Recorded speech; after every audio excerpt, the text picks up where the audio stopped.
It's my honor to present our next speaker, John Casey. He is the president of the Space and Science Research Center in Orlando. He has an illustrious career over 35 years. He was a space shuttle engineer, a NASA consultant, president of various startup technological corporations, and he has written a book called Cold Sun, in which he reveals how changes in the sun are going to start a climate change, but not the one that you've been hearing about. It's my honor to present John Casey.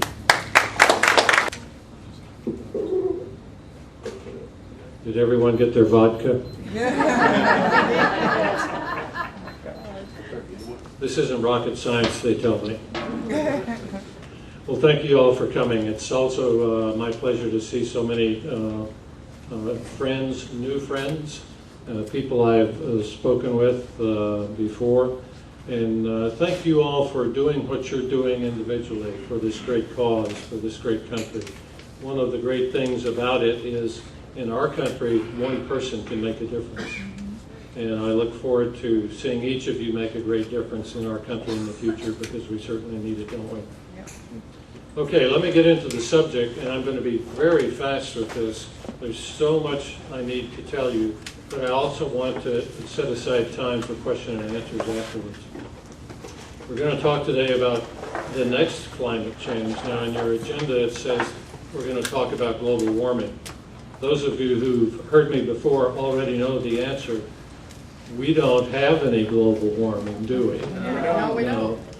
But we're going to talk a little about why we don't. The purpose of this presentation has several important concepts to get across. First off, we're going to talk from the basis of the book Cold Sun, which I recently have begun to talk about because it's recently been published by Trafford. It's now widely sold throughout the world. And in fact, some of the foremost scientists in the world have endorsed the book, and I am honored and humble with the support I'm getting. We're also going to talk about the fact that not only global warming has ended, but that a new cold climate period has begun. Now, obviously, a new cold climate period cannot begin if man-made global warming rules the climate, right? Well, obviously, it doesn't. That's why the Earth is getting cold again, because global warming not only ended years ago, but it was always based on flawed, incomplete, and inaccurate science. We're going to talk about the UN because that's where all of this scientific myth has come from that has caused many people, including most of our leaders, to believe that man does control climate. We're going to talk about it in terms of what the UN is currently trying to do, some pretty insidious things that when I first read them, I really couldn't believe it was happening, but it is. We need to be aware of it. And finally, we're going to talk about what's really coming with this new cold climate. It is not heat. It is nothing but record cold, the worst in 200 years, and it's going to cause significant global agricultural devastation, and as a result of that, significant political, economic, and civil unrest. I hate to tell you, but that is our future. But the good news is someone is finally telling you about it, so you can be prepared. And hopefully, not only will you be prepared for this new climate era, but you will thrive, while others perhaps haven't gotten the message. But we all need to help each other, help our friends and neighbors. Let's get the word out. And let me go forward from here on and tell you some of the details. Let's cover very quickly some definitions, because we've been given some really corny definitions to live with about climate change. Basically, climate change is a change in the global temperature over a long period of time. Global warming means we're on our warmth path. Global cooling means it's reversed and now the globe is cooling, both the atmosphere and the oceans. Climate change is a term that's been widely misused and abused. A lot of people in politics use it synonymously with global warming. It's not the same. Climate change is a natural variation from warm to cold periods. It's that simple. What's happening that's causing this new global cold era, however, is solar hibernation. This comes every 206 years. I first detected this cycle of the sun, notified the White House, Congress, and the mainstream media in late April and early May of 2007. When I first made this announcement, I said the sun's going into hibernation. I called NASA's chief solar physicist, and I said, you need to watch this, it's going to happen. No one believed me, right? Of course no one's going to believe it, right? It comes in, no PhD, no peer-reviewed papers, no teaching position at a university. What does he know? I said, well, I'm a former White House National Space Program advisor. I'm a former shuttle engineer. I'm a former advisor to Congress and NASA headquarters. I do have a good background. Let me tell you what I found. And after supplying all the data, no one believed me. Well, guess what happened? The solar hibernation began. This year, NASA has confirmed that my prediction was correct. The sun has gone into hibernation. The U.S. Air Force has confirmed my prediction. The sun has gone into hibernation. The National Solar Observatory, made up of great solar physicists and astronomers, has confirmed I was right. The sun has gone into hibernation. This will bring us 30 to 40 years of record cold. But what about greenhouse gases? What about that? Wasn't that supposed to be warming the Earth? Well, that was the theory. But the greenhouse gas theory was disproved when it was first announced by Svante Arrhenius in 1896. It's been wrong ever since. But a cabal of characters got together at the UN, and characters is a polite term, and they began to push the use of greenhouse gases, and primarily man's portion of greenhouse gases, which is a very small percentage of the total amount of greenhouse gases, as the primary driver of climate. They dismissed the sun, they dismissed water vapor, they dismissed everything else that are major drivers of climate, didn't even consider them in the reports. And those UN reports have now filtered in throughout our entire government structure. We're dealing with that now.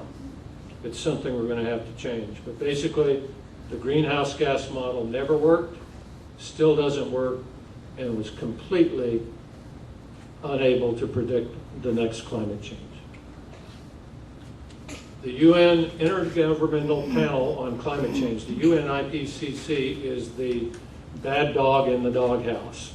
It is the one that's been generating all of this scientific myth and confusion.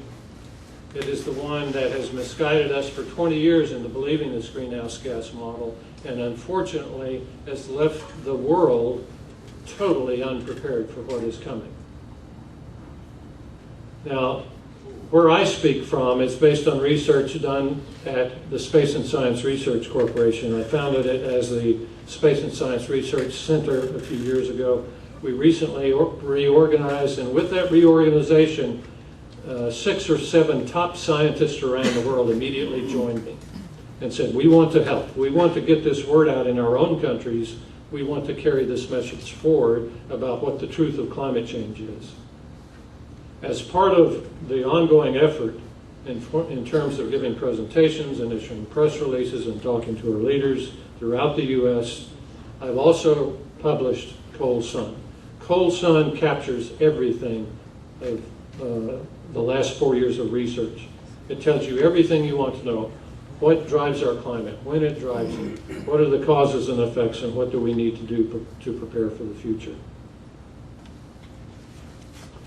In that book, you'll learn of a very important theory. It's the opposite of the greenhouse gas theory. It's called the relational cycle theory, or the RC theory. I developed this theory shortly after concluding my own research, shortly after getting my research paper peer-reviewed by top scientists around the world, but I intentionally did not publish it in a scientific journal so it would not be buried. Intentionally, I published it on the internet so everyone on this planet would see the truth of the climate. I hope you agree that that was the right decision. Absolutely. The RC theory is over 90% reliable. That's conservative. the greenhouse gas theory is totally unreliable and has been disproved many times over. The fact that we still have our government relying on the greenhouse gas theory versus solar cycles is just incredible. But this is the incredible nature of the government we have right now, isn't it? Why are they still saying that the greenhouse gas theory works? Why are they still relying on science that's been shown to be flawed or manipulated by the UN? Money. Taxes. Money, power, influence, votes, yes, all of those things. But then there's a group of people who, despite being shown that global warming ended years ago, despite being shown the greenhouse gas theory doesn't work, they still want to go ahead with these socialist UN-generated programs to control our lives using climate change and the greenhouse gas theory. Why do they do that? The last term tells you. It's called cognitive dissonance. Dr. Phil Scott, I think, is one of the major proponents of this, but basically cognitive dissonance is everywhere in our government. It says, we're not going to listen, we're not going to see, we're not going to talk about what's really happening with the climate. And we don't want to hear you, John Casey, or any other scientist come forward and tell us global warming has ended, because we don't want to believe it. We're going to continue to believe what we want to believe, regardless of the facts. Here's my message. I'll let you read it.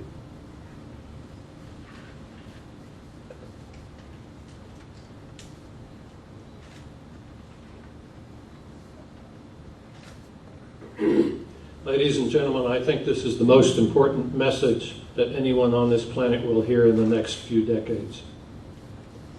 I believe the book Cold Sun is the most important book on this planet today. I'm not saying that because every book author feels that way. I'm saying because of how many people will be affected by what's in that book, because it tells you the truth about the climate. Everyone needs to know what's happening. This is a serious matter. This is where our climate changes come from. This is our sun. It's not the tailpipe of your SUV.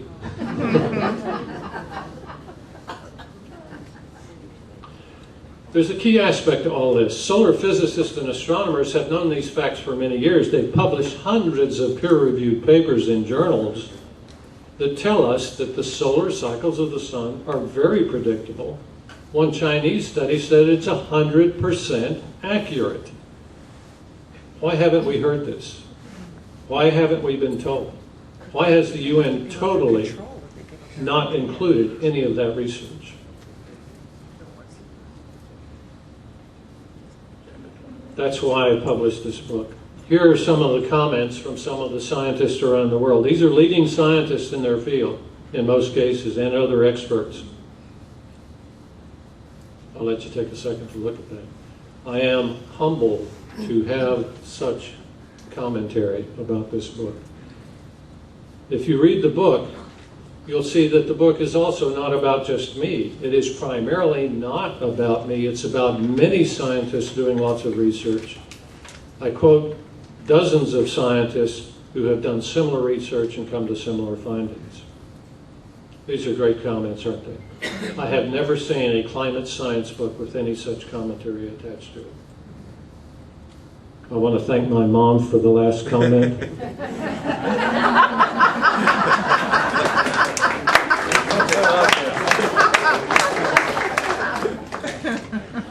She swore that I didn't have to put it in, but I know my mother, so I put it in. So what is the truth about global warming? Global warming is the greatest scientific fraud in the history of modern science. Yes, it is. Do you agree with me on that? Yes. I'm not the only one that feels that way. There are many professional scientists who feel that way. Now, I do not regard myself as a professional scientist. I do not have a teaching position, a PhD, or a raft of peer-reviewed papers. I do not sit in the office I do not sit in the office or in a university lab and do professional science 24/7. I wish I had the time. But my background has never been that. My background has always been in the space programming, starting up high-tech companies and creating jobs. That's what I love to do. It's wonderful. Starting up a high-tech company is the ultimate pressure cooker. It's the ultimate source of satisfaction for a business person. I started off in technology with physics and mathematics, went on to become a shuttle engineer, went on to do some great things, including heading up the first National Space Policy Committee for President George H.W. Bush, and have been going back and forth to the White House for many years. The last time I was there was doing some classified work out of the Vice President's office in '07. I am not welcome in the current White House. Oh, I wonder why. Yeah. Why is this statement of mine, which is a pretty serious statement? I don't make this statement lightly, but again, there are many scientists who agree with me on this. Why is it that I can say this? Well, the man-made global warming theory, or AGW theory, is a fraud because for 20 years we've been told that as long as CO2 goes up, our temperatures are going up. Well, guess what's been happening? CO2 is still going up steadily, but what's happened with the Earth's temperatures? They're going down. Everyone who is trained in science knows when you have a theory that predicts specific events and the reverse happens, that theory is dead and should be discarded. We also know it's the greatest scientific fraud because of how many people's lives will be adversely affected. How many billions of dollars have we spent over the last 20 years trying to create global climate models and a greenhouse gas theory that never works? And yet not $1, not one government official is dedicated or studying how to prepare this country for the only climate that exists and the only climate change, which is the new cold climate era. Tragic. It is all part of this fraud. This fraud perpetuated originally by the UN. Quotes out of the book, very briefly, and I do want to get to some charts and then get the question and answer. These come right from the book. It tells you specifically in the book why global warming is ended. Again, going back to the definition. If we've got a long-term global downturn in temperatures, global warming's over. Global cooling has started. A new climate trend has begun. For 13 years now, we've had no effective growth in the Earth's climate temperature. That's incredible. For 13 years, we've been told just the opposite, right? Mm-hmm. Yeah.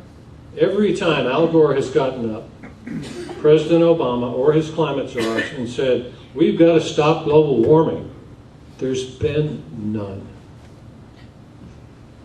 Incredible. The oceans are cooling at an incredibly rapid rate. Sea levels are falling faster than ever before in the modern satellite measurement era. I issued a press release on the September 8th conference we had in St. Petersburg. So is there evidence of what I'm saying about the cooling of the Earth? Sure there is. Here's our first chart. Here's the last 30 years. And if I may point out, there's two curves here. One is the straight line curve, which shows where temperatures have been over that period. Generally up. That looks like global warming. But look at the curve that's bending. This is the curve we need to pay attention to because it tells us where we're going in the future. It peaked in early 2000 decade. By my calculations, between 2005 and 2007. This is a 206-year cycle, and it peaked only recently. Let's look in closer on this. Here's the last 20 years. We see this even more profoundly. how it rose and then stopped. The last 10 years are telling. And look at the red line curve now. It's down. The green curve, the trend curve, is down.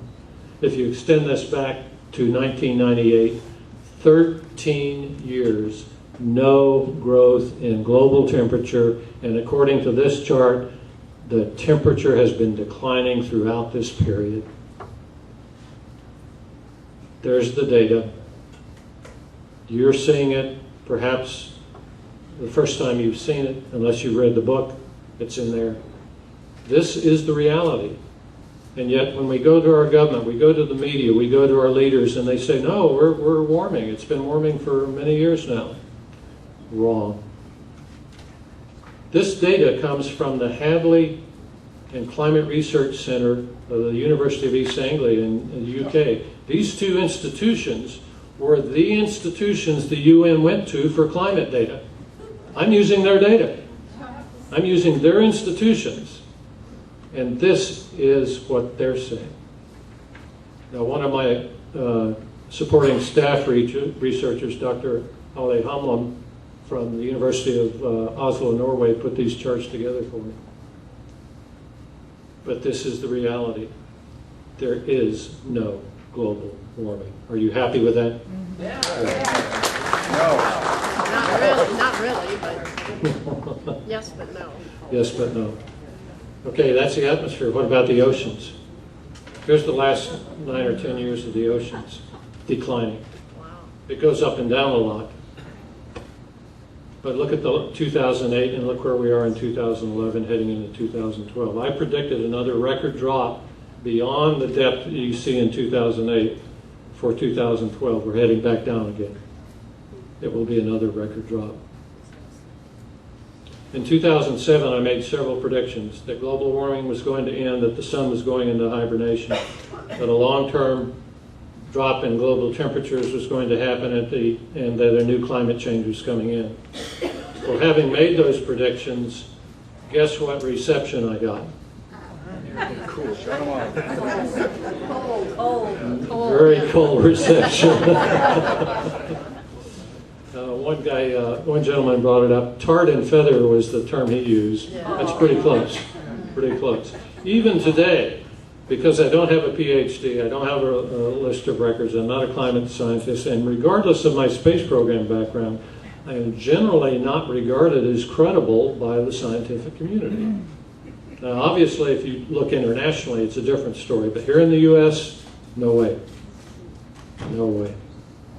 All of these predictions made in advance in the face of great criticism have come to pass.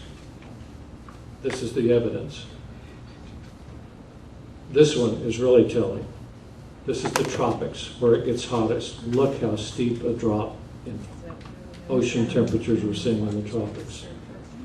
There is no question, ladies and gentlemen, not only are the temperatures dropping, but the oceans are dropping very rapidly. I routinely follow, almost on a daily basis, NASA's satellite monitoring of about 10 or 12 layers of atmosphere. This current period that we're in is among the fastest dropping of all recorded satellite measurements. Every level you go up. Here's the sea level chart, and I'm going to end this presentation very quickly. Steady growth until the last few years, and if you look at that chart and extend the chart down further through the last year's cycles, it's way off. Here's why. This chart is a killer of evidence. It kills global warming, it kills the growth in sea levels we've been told about. For the last 13 years, not only has global temperature been dropping, so has the sea level. It's most pronounced in the last few years, and if you look to the right bottom of the chart, you see where it drops below the historic average, and that's the steepest drop recorded since 1995. I believe sea levels will continue to drop even further. So when someone says the state of Florida is going to get flooded out, No way. they aren't using fact.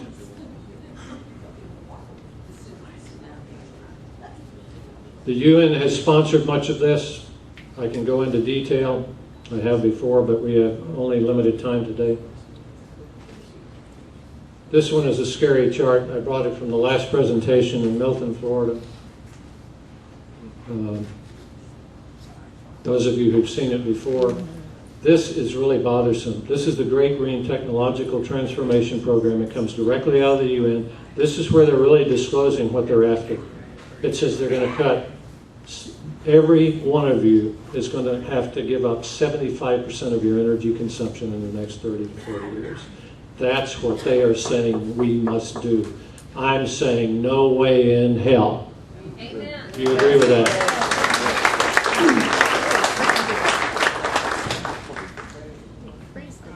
So who can you trust? Where do you go for the truth? Read my book, read about the relational cycle theory. Any scientist who delves into solar cycles, and there are many, can tell you.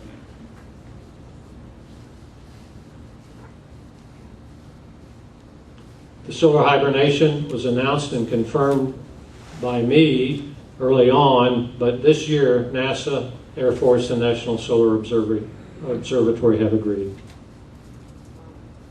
Here's the chart from a friend of mine, one of the senior scientists out of Russia. If you look to the far right of that chart, you'll see where we're headed. That's a sunspot chart, but at the bottom, it is coincident with the global temperature. Our worst temperature is coming very rapidly. It will bottom out in the year 2031. Here's another chart provided to me by a mathematician who developed a formula for my 206-year cycle. But this will happen in fits and starts. I believe we're in for a very scary time in the next few years as these new cold fronts start coming in and creating cold damage to the crops. If it occurs like the last one, it's going to be disaster. Some scientists are saying it'll be much worse than even what I predict. The last time it occurred, the bottom was 1812, 1813, when Napoleon took 600,000 troops in to fight the Russians. He came back with 40,000. Record earthquakes and record volcanoes are also part of the prediction. They are coincident, the largest ones, with these solar events. This is a depiction of the map of the Japanese M9.0 earthquake. Chile's volcano that recently erupted shut down air traffic throughout the southern hemisphere. Understand what's happening, study it, and plan to do something about it. Thank you for your presentation. I want to open up briefly, 1 or 2 minutes, 3 minutes? Yeah. 3 minutes for question and answer. Ron. What is the effect of the cold sun period going to have on solar panel technology? The question is, what will the effect of the new cold climate have on solar technology and solar panels? It's surprising, but Dr. Abdusamatov, the chart that I just showed you, has shown that the very smallest change in total solar irradiance, the amount of sunlight striking the Earth, has a major impact on climate. What he has shown that just 2 or 3 watts per meter square makes all the difference in the world. Right now we're about 1,366 watts per meter squared. If we only drop to 1,360, it's going to be disastrously cold, but your solar panel may not notice the difference. Okay. Yes, John. John, when you put the temperature graphs up there, the 10-year temperature graph up there, you said that came from East Anglia. That was the source data. Right. 2 centers, Hadley Center and the University of East Anglia. They combine their data sets. Okay, unless I'm wrong, I understand that they once they get the data, then they play with it a little bit and massage it, and then it's finally released. They do a lot of yours, massaging, yes. exactly. So the data that you saw, is that the same data that before it's been? Is that raw data, or how does that work? The raw data goes into those centers. Dr. Ali brings the data into his computer, and he prints out the chart for me. So we look at the raw data, we make sure it's not manipulated. So that's actually far more accurate than what's being released to the press. Yes, absolutely. I see. Thank But you. it's their data. Yes, ma'am. How does the electric-magnetic pulse, which apparently has cycles, correlate with the cycle to sunspot activity? The electromagnetic pulse. Well, when a nuclear weapon goes off, there is an EMP. I'm joking with you. You're talking about solar activity that creates magnetic fields by solar flares and coronal mass ejections. Yeah, apparently that kind taken of out thing. grids years ago when it was at Yes. its highest. So I'm curious how this correlates. In 1859, the entire grid of the U.S., what little existed then, was shut down by a major solar event. That could happen any day, but it's unpredictable, even in these low periods of sun. One more question. Yes, sir. Is this coming cold climate going to help us try to fight against the one world order or the Agenda 21? Is it going to help us keep more freedom in America here? Yes, I hope it does. I hope it hits people in the face with a big block of ice. Those who still are suffering under cognitive dissonance, believing something that doesn't exist based on a theory that never worked. And how might it help? It might help by the reality of losing crops, having terrible cold weather, even in the spring, summer, and fall. By the way, Orlando's having near record cold tonight, tomorrow night. All right, one more question, I've got to go. I believe there's a study about sea level rise, and it was based on surveillance of the glaciers in Greenland. They predicted that the sea levels were going to raise 4 or 5 feet. Here it turns out that there was a mistake in their scale. 4 or 5 inches. Their scale model, and now they're saying there's nothing at all. Yes, routinely when you look at these predictions of melting glaciers and rising sea levels, you find they were very selective on their data and how they interpreted their data. And the fact that it usually gets back to trying to reinforce the greenhouse gas model. The state of Florida, for example, I recently submitted a comment to the Florida Wildlife Commission Action Plan that said, listen, you got to get rid of this climate change. There isn't any. There isn't any global warming. Sea levels are dropping. Here's all the data that shows you you're on the wrong path. And they said, we're going to still go ahead anyway. Okay, thank you very much. I appreciate it.